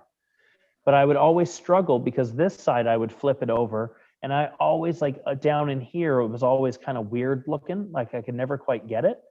But then, so what I started doing was I switch hands, and it takes me a little bit longer because I'm not as comfortable holding it like this. So I kind of hold it funny like that, but I just work it in small sections, and I get a much nicer finish. Interesting. And that's without using finger stones. And I got no idea why. It doesn't make any sense because I'm just rubbing it back and forth. But I don't know. Naoto told me to do it. I started doing it, and it made a huge difference right away. So maybe that helps you as well. Well, there you go. You got the thumbs up from James Wang. He switches hands, so nice. You're good, man. You get thumbs up, buddy. I don't switch Oh, hands. Brian says, thanks for the butternut squash video. Very helpful. I don't know. I wonder if Brian watched to the end where I smoked myself in the head with a pumpkin. I fast forwarded to that part. You know, that's the only part I watched, you know? I just always look to see, like, because I know what dumb shit I did in a video, so I look to see if Jeevan kept it in or not. So, like the popcorn video. Remember the popcorn video I made? The popcorn video was funny and, because it was like you'd never made popcorn before. I know. It was like the one time it just, like, went to, like, I make popcorn like every day. And then that was like that one time it just didn't work. And then I made the mistake of saying, Jeevan will cut that out later. And then he didn't. And it was a 5-minute video of me standing, waiting for popcorn to and just saying silly things like, so self-depreciating. Like, oh, Alex, I don't know if this is gonna work. Oh, this is kind of funny. Well, Jeevan will cut this out. Yeah. And he just left it in. And he left it in because he is a monster. We should actually introduce Jeevan. Jeevan does all our editing for videos, does a lot of the shooting. Yeah. He's in Vancouver, and he used to make a living doing rock videos for local bands. So he's going to make us look like rock stars. Yeah, he does a good job at it. And then we got Mason, who does all of our, like, brand design, like any, like, cool images or whatnot that came through Mason. Yeah, anything like and this, then, for example. Yeah, or like this, like the Inglewood Megastore or like t-shirt. I got that on today. Oh no, this is from Maui. I wore this hat because I thought our guy Maui Sharp might be here. Ah, So I'm maybe wearing he a is hat using a different name. from Noodle Pool. What's called Star Noodle? Star Noodle. Yeah. Anyway, There was, I guess, while we kind of we're a little light on the questions for a moment, so I just wanted to say something. It's kind of been a bit of a weird week. Like we've lost a few people throughout the week, like Sean Connery died the other day, but, and like, yeah, That's we not all the like one that I Bond keep thinking movies and about, whatnot. No, there's a really lovely woman that a lot of people might not know who she is. Her name is Anita Stewart, and she passed away earlier this week. Anita Stewart is a cookbook author and just an all-around like Canadian food champion. She is, and she's the perfect kind, right? Because she's English. She's like Yeah. she's the person that people need. Sometimes people need to hear that their country is great from somebody from a different area. Yeah. So she did a lot of work with the University of Guelph, and she had written a cookbook. She's written several, but always focusing on like Canadian people and Canadian product. And yeah, she passed away earlier this week. She's responsible for Canada Food Day. Yep. If you've ever seen that, it's mentioned in the grocery stores. There's always a blast of it. I can't remember when it actually is right now. It's in the middle of the summer. It just passed. Well, Yeah. just passed. Yeah. So, It called it passed. but yeah, she was a lovely woman. And the first time I ever met her was I was working at the I wasn't the gastropub, it was the Whale's Bone. I was the sous chef there, and the chef and I were working the line. It was a Friday or Saturday night, and there was this lady and her son sitting at the chef's bar. I had no idea who she was, and she just asked me. She's like, "Well, why don't you just make us something?" And like, when I worked at the Whale's Bone, it was all about like the chef was it was Steve Wall. He was in the paper, and no one ever asked me to do that because I was the Robin to the Batman, right? So, and I was like, okay. So, and I just made her stuff that I liked, not necessarily like Steve Wall's Whale's Bone, but I made her stuff that I liked to cook, and she was super encouraging. And I didn't know until well after the fact who she was, and she didn't care. She didn't once tell me that she was like a well-known cookbook author and like the kind of person that I should probably suck up to. No, it was just I've got this really great. That's gauche, man. She wouldn't have done that. No, but it was I just got this like really cool memory of one of the first times that I kind of got to stretch those muscles, and it was because she had asked me to. So I was really bummed to hear that she had passed away this week. Yeah, last time I saw her, I was in Toronto for might have been Terroir. I think it was, but it was fun. I shared a number of cocktails with her that evening at the Toronto Aquarium. Oh, and yeah. Each one of them was actually worse than the one previous, and we would drink both of them and go, God, that was terrible. And then we'd get another one, and it'd be like, no, that one's worse. But we drink them. Yeah. We had a fun night. I see Brian Cook said that part was less helpful. I wonder what part he's referring to. He's referring to me trying to break the pumpkin with my head. No, Brian Cook, that's the part you should learn from. Break pumpkins with your head. Yeah. I've got one here. It's got to be 80 pounds. You're going to love it. Yeah. So, yeah, her most recent book was Anita Stewart's Canada. And I have a copy of it at home. And if I recall, it is very great. In like, it's got some really good recipes. It kind of focuses, it's kind of like, travel across Canada, all the different regions, all the different people. But there's like little highlights about, the particular farmers or the chefs or in the ingredient. It's a really good read. I'd recommend it. So. She was lovely. That's sad. Excuse me. Yeah. What else is going on in the news? There's an election in the States. Election in the States. What will happen there? I've certainly got one camp that I'm cheering for over the other. Yep. I think decency COVID restrictions are. Yeah. they're kind of changing up the COVID restrictions in Ontario again. They're going to allow in restaurant dining again shortly. So why on earth did they stop it for 2 weeks? Because I don't know, cases are on the Kevin. rise still, but now they're open. Well, we just had the first day where cases were low, so that was probably enough. I don't know. I don't really put a lot of faith in those that are in power myself, so I don't know if I'm the best person to talk about these I things. sometimes think that politics attracts the wrong kind of person. Yeah. So, I don't know. That's something. Christmas is coming, I guess. We can talk about that. I started doing a bunch of my Christmas shopping already. Talking about Christmas this early, but this is the problem this year is that you can't get into shops as easily as you could. Like our shops, you won't be able to get into the same way. No. I know that all our shipping partners are saying already, no, we're behind now. We're not going to get any better as Christmas comes. So like if you're going to shop online, you should be doing it sooner than later. Yeah. I've already bought some stuff like that I know I have to get.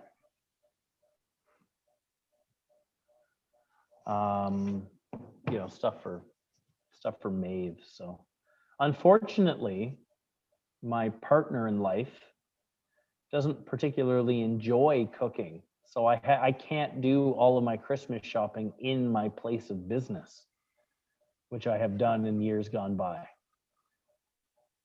Everyone got a knife and everyone was super stoked, but I can't buy her a knife because it'll be like Homer buying a bowling ball or Marge.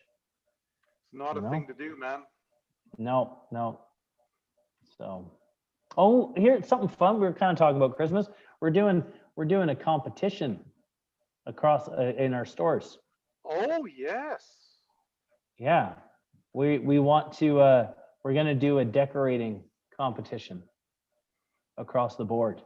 So if you're in the Ottawa area and you've got Christmas lights that you don't need anymore, bring them to me. I need every Christmas light I can get. Because this store is going to look like the Griswold's house. I'm not very artistic, but I don't know when enough is enough. So that's all I got going for me. So if you see bundles of lights around, yeah. So I don't know, maybe Kevin. Oh, we're being asked, do you have or will you get Kiyoshi Kato knives? How many blacksmiths have the last name Kato? It's like, I don't know this. Kiyoshi Kato, I don't know them. Sounds like someone new I gotta meet. Chris, you got a list. Why don't you read the list of all the garage sale blacksmiths makers are going to be featured? You've got that list printed off. Just read the headlines. Read the names, man. So we've got some cool stuff here. Nalto sent this email to us, so we kind of knew what was going on. And obviously we haven't read it all yet. Chris, so, I kind of knew what was going on. I bought most of those knives. Yeah, that's true. I don't know what's going on. Just saying that we didn't know is maybe slightly misleading. That's not, yeah. Naoto has, there's two in there that Naoto took care of that surprised me, but. You know. Yeah, so we've got Miyazaki. This will be fun for everyone to watch me fumble through Japanese names. Miyazaki Kajiya Tsubaki Hocho, 35-year-old blacksmith in Nagasaki. He's doing the Hakata style knives. Those will be fun. So they're like kind of like a funkier bunka, is my understanding.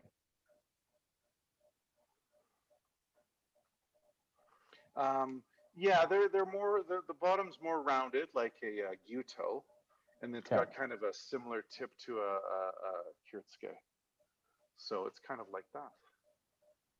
And then we got Munetoshi Hamono, which is a blacksmith in Sanjo who specialized in sickles. And then I'm trying to just like give you guys the Coles notes. So, yeah, Sanjo area. I think, is this Munetoshi? Is this one of the Naoto ones, Kevin? Sorry, the Munetoshi? Yes, I don't know about those. That's new to me. Yeah. because Yeah, so Naoto went to Japan in January by himself. yeah. And took some sharpening. He went on a sharpening odyssey, and Okay. and that was really cool. But he met a couple of people I've never met before, and that's one of them. So I'm interested in seeing those knives. Yeah. So he's started making some kitchen knives, which are known to be quite a bit thinner. They use the term usumono. And he's using white carbon steel clad with a soft iron, like a lot of traditional knives. And then we'll have some Sakai Kikumori, a blacksmith from Kyushu, making Those are cool. Yeah. I think. Yeah, Kyushu. That's where the Do market. you have any in stock right now? I don't. I have some of the white carbon. Unless I'm just an idiot. I might be an idiot, Kevin. That's always a possibility. Yeah, no, I've got some white carbon steel ones, but I'll show you one. I wouldn't say that it's a Nishiji finish, but they're a really nice knife, nice and thin. I would call that the Apple laptop finish. Yeah. This is the MacBook finish. I love the polished spine like that. But yeah, so look, like it might be hard to see in the camera, but you can see, like when I let the light catch it just right, like you can see those 3 layers so clear.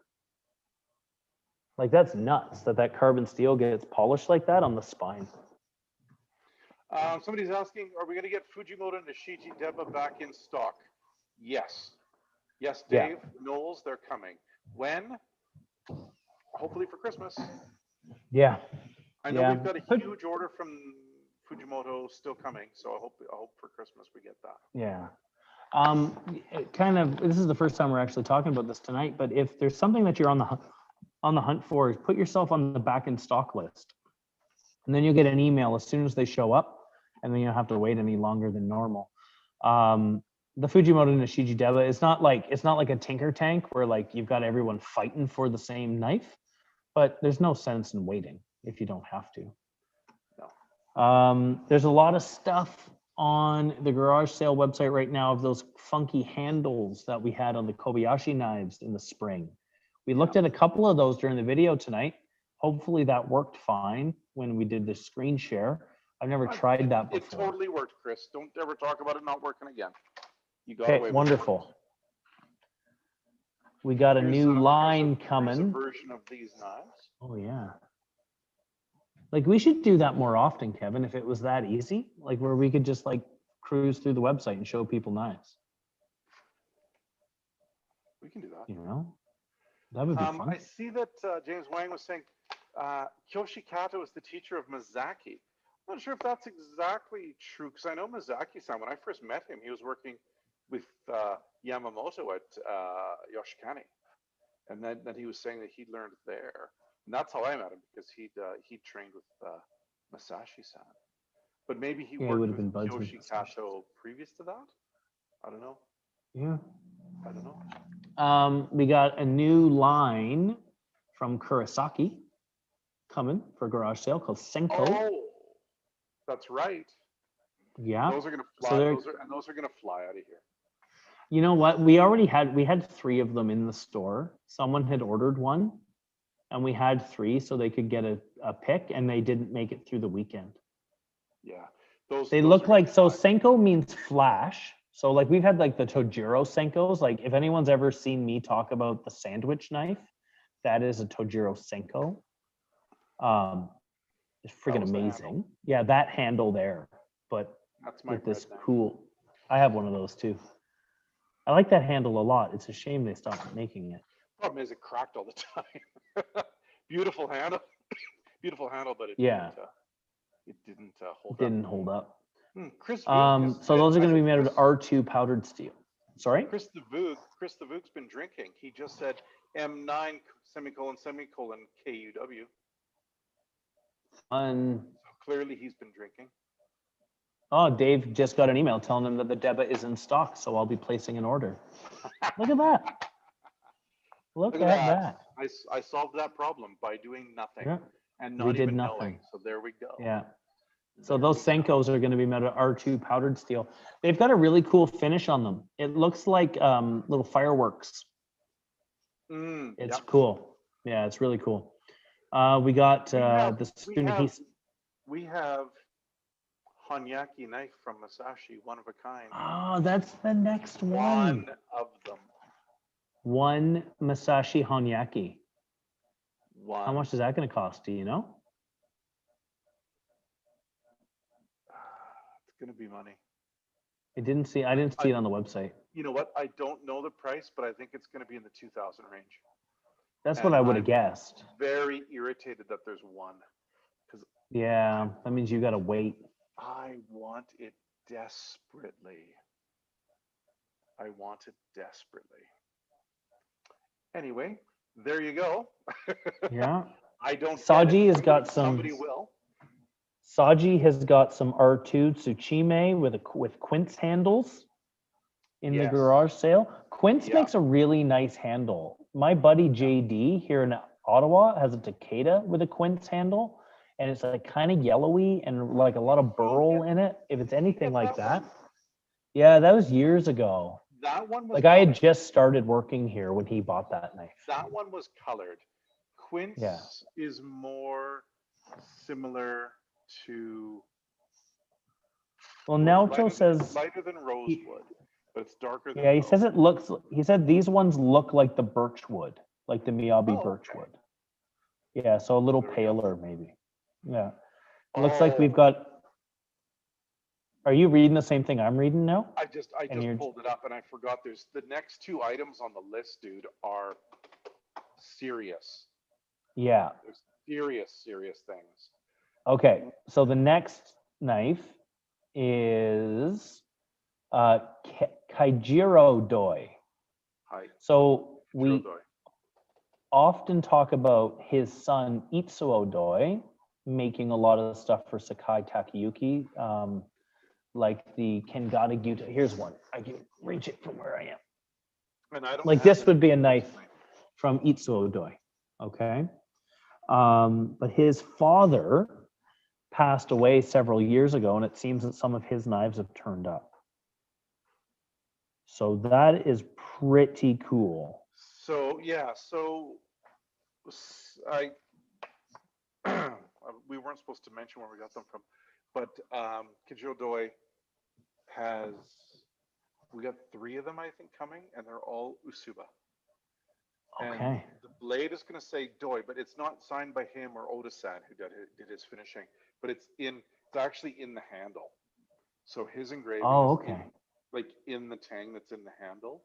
Naoto was talking about having the blades without the handle on, just in case somebody wanted to order it. So they can see it and they can put the handle on themselves if they wanted to. I don't know if that's where we ended up with that, but that was Naoto was talking about that. We debated. I said, just put it on. And he's like, somebody might want to see the signature. Yeah.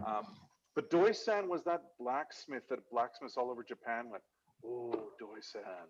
They treated him with a huge amount of reverence because he churned out a ton of knives, but 2, his skill levels were so high that everybody wanted a knife from him. And other blacksmiths knew him and respected him for it. I've got a question.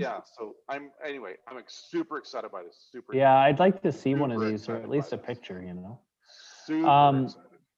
There's a guy named Charlie Hustlehops over on Instagram is asking what my opinion on Yu Kurisaki's Gyutos are. Kurosaki-san is an incredible blacksmith. He is talented beyond his years. I don't think he's much older than I am. I'm 35, so he's he's only like 40 or 41. Like, he's not very old, is he? Kurosaki? Yeah. He's like early 40s. Yeah, early 40s. He's incredible. Like, getting one of his knives now is like, I always joke it's like finding like a Gretzky rookie card. Well, him and Masashi are kind of both in the same boat there. Yeah. They're both just killing it for their age. Like, they're both about the same age, but they're just killing it for their age. Damon's asking, is there any blacksmiths that are semi-retired or soon to be retired that you recommend getting now? Andrew-san, Kato-san, Hinura-san. He's going to be retired soon enough. Yeah. The Moritakas in the next 10 years are going to transfer over to, Okay. To the young guys. So Takazo's going to retire. So that's interesting. Takeda-san, he'll be retiring soon and letting Yusui take over. So there's we're at that age with a number of our blacksmiths we're dealing with right now. So that's an interesting question. Michael's asked, is it a Gyuto? But I don't know what he's asking. I'm sorry. I think, well, we were talking about Kajiro at that time. So those were Isubas, Michael. There's 3 Usubas. Yeah, that's pretty. Listen, there might be a Deba as well. It was unclear. Okay. Because I was doing most of the communication and my Japanese is atrocious. And so there might be a Deba as well. Well, the next one is pretty cool. So Michiko Kubuto-san from Sakai Takayuki. Michiko. Or Michiko. Kubota. Kubota-san does these really incredible engravings. Like she'll engrave on the whole blade. It'll be a koi or a dragon or geisha in Kyoto with an umbrella. So we bought 4 of those. Oh, so wow. 4 of those coming. They're not using knives. They're decoration knives. Totally. Yeah. Right? You could use them, but they're really just meant for purely looking at them. Oh, there's the famous Jivan now. So remember all the bad stuff you said about Jivan earlier? We can't say it now. He's here. Yeah, don't say that anymore. So my anyway, these engraved Devas. Sorry. These engraved Devas are wicked, and one of them is Kurochi with engraving on it, which I've never seen. Oh wow. Yeah. So it says my binding list here says that there's 3, potentially 4, 2 40mm Debas, one with the dragon, a koi, and a Maiko. Yep. So that's fun. People might not know what a Maiko is though. It's a geisha, the young geishas that are in training. Remember when we were in Kyoto and we saw them every day and it was really, really crazy? Yeah. We were staying in the right place. We saw them every day for Yeah. a few days there. Yeah, that was incredible. What else do we have here? What else do we have? Tojiro Oboro are coming. Okay. And they're going to be VG10 with a micarta handle again. It's going to be a replacement for Tojiro Home. I don't know if anybody got some of the Tojiro Homes, but they were really great knives. Yeah. The handle's cracked. The production, there was something wrong with the production. But they've changed it by changing the shape of the handle a bit, and now they call it Oboro. And they're kind of priced similar to the Hotrokobos. Oh, really? Yeah. So in like a Santoku around $150. Something like that, yeah. With the micarta handle, like they're wicked. Oh, I love micarta. Yeah. I like micarta because I'm not delicate with everything, you know? Like I've got my knives that I really take care of, but then I got knives that I don't. You know, I've got sober knives and drunk knives. And I think that's fair for me. Other things coming are Kato-san SG2 Damascus knives and VG10 Damascus. We got Camo VG10. That's the other Camo. So that's not Shiro Camo. That's the other Camo at Takafu. There's Sakai Kikomori, the Tanaka ones. Yeah. So those are coming. We got some Manaka knives. We got some Seki Kanetsuge, Matsutani, a bunch of Matsutani, and the price is right on those. We've got those things are like they're like $120 for a Santoku or something. 138 for a Santoku, a 180 Gyuto, or a Nikiri. Yeah, like the price is great, and they're cool. Oh, Jivan, you know what, Jivan? It's the end of my day right now. Knives from Tosa by Zakuri. We got some whale knives from Tosa. We've got the whale knives are always fun. We got some more Taka Agami Super. And some more Takeda Hunting and Folding, which I'll be buying one of each. And some Masashi white carbon stainless Nishiji. Yeah. And Shirogami Kitsuke. So it's going to be a great. like Naoto and I have been Zoom calling to people in Japan. I've been texting people because I Mhm. can't travel there right now, right? Usually I travel to Yeah. Japan 2 or 3 times to buy all this stuff, and I can't. So Naoto and I have been pulling out all the stops. We've been doing Zoom meetings almost, well, for a couple of weeks there. It was every night. We were Zooming to Japan at about this Yeah. time of day, and super excited by it all. Like we got some really cool stuff. So I don't know. I think COVID garage sale is good garage sale. So Yeah. Well, even like in honestly, this, the spread this time is tremendous. It's yeah. huge, and it's awesome. So it's Yeah. gonna be good, man. No, it's going to be like even just a little bit like that's already on the website and there's more to come. Um, there's a lot of really cool stuff there. Maybe I'll screen share again for a second. Did we like that? Oh, he wasn't asking about the doi san. Yeah.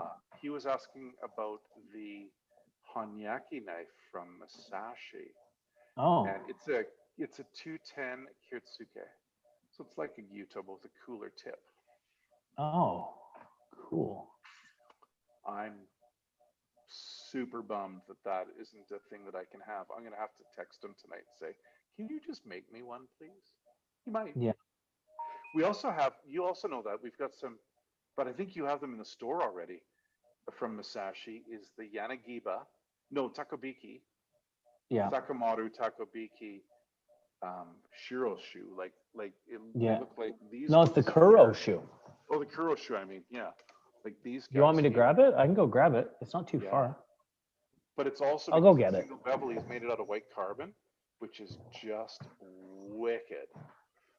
So this knife, Chris is going to grab it, but in white carbon, single bevel Yanagiba. Oh, too much awesome for me. Here it is. I'll do like the.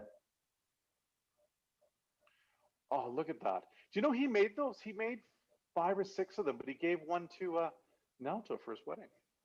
Yeah. It's a nice wedding. It's a nice wedding gift. I know. I didn't get anything from Masashi when I got married.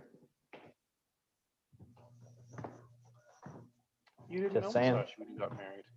No, it's true. I also didn't get anything from Masashi when I got married. Yeah. Just saying, you know.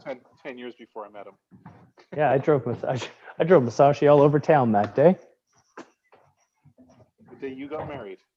And no, the day he was here. So. Yeah. So I got this figurine of the dude as well. Yeah, you know what, Chris? I think we're at the end here. I think we've just. I think so. I think we've just worn out our welcome. Yeah. Oh, Masashi officiated Jeevan's wedding. You know that's a lie. But I Jeevan- like that he tried. Jeevan, you tried, and I like that. Yeah.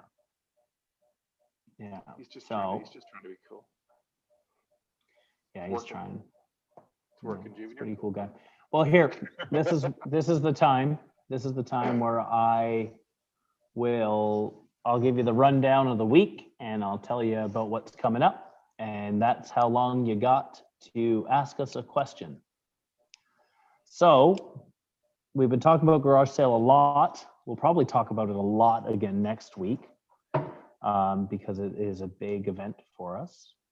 Garage sale is when Kevin would normally travel to Japan, meet with everybody, pick up a whole bunch of extra cool shit that we don't normally have in the stores and bring it on home. And then we'd have a huge party in the store where we'd have a lineup out the door and I'd probably hide little bottles of booze all over the place and sneak it into your coffee should you ask for it. And we'd have a huge party. It'd be great. Last year, fall garage sale, I had a lineup of about 30 cooks and chefs waiting to get into the store. And oh, Chris, you don't let your kids watch me talk. They're going to learn bad words. There was a lineup of about 30 cooks, but we can't do that now for obvious reasons, right? We're only letting like 4 or 5 people into the store at a time right now. So it doesn't make for a huge party. So we are shifting everything over to the website, which is knifeware.com, if for some reason you didn't know about that. And for now, it's going to tell you that all the garage sale stuff is out of stock. Look at it, figure out what you like. because come 10 a.m. Eastern time on the 16th, there will be, that's when It we're all going to goes hit the live. on button and everything goes out. Yeah. Everything goes live. All the stuff that's one of a kind, all of that stuff is all going to show up online. Mike and Now, what- Naoto and I are going to be live for the first 8 hours of the sale. We're going to be Yeah. live. Ask us questions. We can measure. We can weigh. We can show you close-ups of knives like this. We can give you every angle. We can give you our opinions live. Just an event just like this. But we'll have all of the garage sale knives there. Yeah. Iggy says you should do a garage sale preview next week. Maybe we should. We can do our show next week as a garage sale preview. Friday next week, Naoto and I do advanced sharpening at 4. But I think at 5, I think we're going to go 4 to 5 advanced sharpening. Then at 5 to 6, we're going to go, that's Calgary time. We're going to go garage sale preview for an hour.